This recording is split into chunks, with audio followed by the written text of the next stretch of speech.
makes you so sick at heart that you can't take part. You can't even passively take part. Kyrsten Sinema was confronted in an airport by an activist or constituent, I'm not quite sure. And the encounter went exactly as you would imagine, with someone as odious and out of touch with the concerns of ordinary people as Kyrsten Sinema. And I have to say, I think Kyrsten Sinema is the most disgusting human being in Congress right now. I know there are worse people. You know, I wouldn't compare her with, say, Marjorie Taylor Greene, who is, you know, openly conspiratorial, fascist, etc. You know, there's degrees to awfulness. But the thing about the thing about people like Marjorie Taylor Greene is that they're pretty open about what they stand for. It's pretty easy to see, and they're quite vocal about it as well. They're not hiding anything. Whereas Kyrsten Sinema just refuses to engage with people in any way that would, you know, that normal human beings would engage with each other.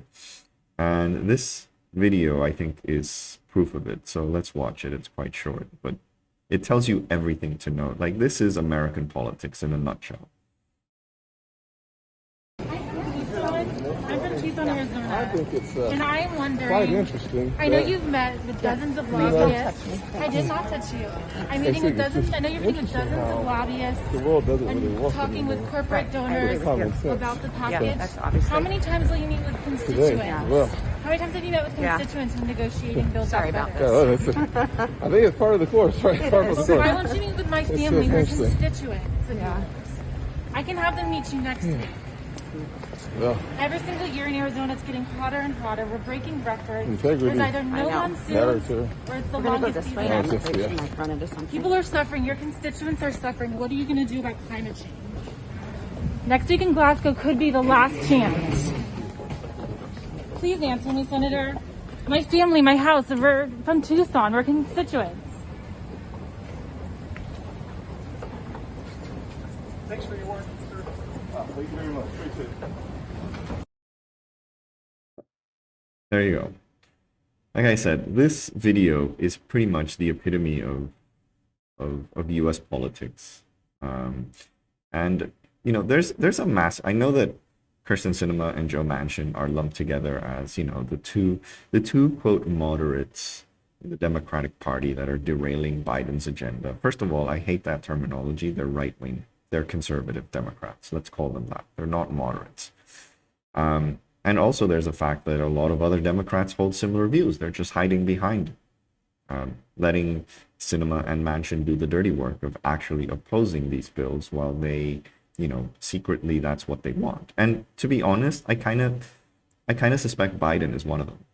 I don't really think Biden is fighting much for his agenda, which makes me think that he didn't really care about it much either. And I think the Dems are basically, again, going to end up in 2022 and 2024 with basically having done nothing, and then just run on the argument that the Republicans are so much worse. And if Trump runs in 2024, that, yeah, they're the non-Trump party. In other words, they still act like they don't need to work for people's votes, that they just have to prove how worse the other side is. And sadly, a lot of people will fall for it. But yeah. But anyway, the big difference between Sinema and Manchin, I think, is Manchin, at least, he has a certain script. And it's a script that, to greater or lesser extent, is followed by every other Democratic legislator who is really, you know, in the pockets of lobbyists and corporate interests, and is not interested in pushing bills that would help working people if it comes against the interest of elites. And, you know, politics it's not an entirely a zero-sum game, but certain exchanges are zero-sum. You know, sometimes you have to help workers, and it'll come at the expense of the wealthy. That's a fact. And anyway, these people have a script. They have the talking points. They engage with their constituents, even if it's on the deck of their yachts, like Joe Manchin did a couple of weeks, or was it months ago? At least he's talking to them. I know this is a very bad, I'm not trying to defend Joe Manchin in any way. I still think this is just horrible optics. But, Joe Manchin loves speaking to the press. He speaks to them all the time. He apparently, I guess, does have town halls, which Kyrsten Sinema has not had a single one ever since she was elected senator. So Manchin is more of a traditional democratic corporatist, taking the playbook from his predecessors, like, I don't know, Joe Lieberman, for example. There's always been a Manchin, perhaps not as obvious and disgusting as Manchin, but there always have been. But Sinema takes it to a whole different level. Sinema just doesn't give a flying fuck. She does not care about the optics. She does not care how terrible this looks on her. She does not care about the criticism that she's getting, even among the mainstream media, which obviously is not as hard as it should be, not nearly as hard, but they are criticizing her. The best way that they can turn against them is by pointing out that this isn't Bernie Sanders' agenda, this isn't a progressive agenda, this is Joe Biden's agenda. And they're the ones that they shill for, not Kyrsten Sinema. So this is incredibly problematic for her. From what I've read, she has no friends in Congress. Maybe on the Republican side she does, but you never see her with other Democratic lawmakers in any kind of convivial relationship. And this is not just one video. It's the video of her hiding in a bathroom. It's just everything else. It's that stupid little, that she did when she voted against, was it the minimum wage provision during the COVID relief bill? It's those little things that, at this point, it has to be recognized that it's deliberate. She wants to be hated. And I don't know if this is her giant ego, because apparently she is very smart.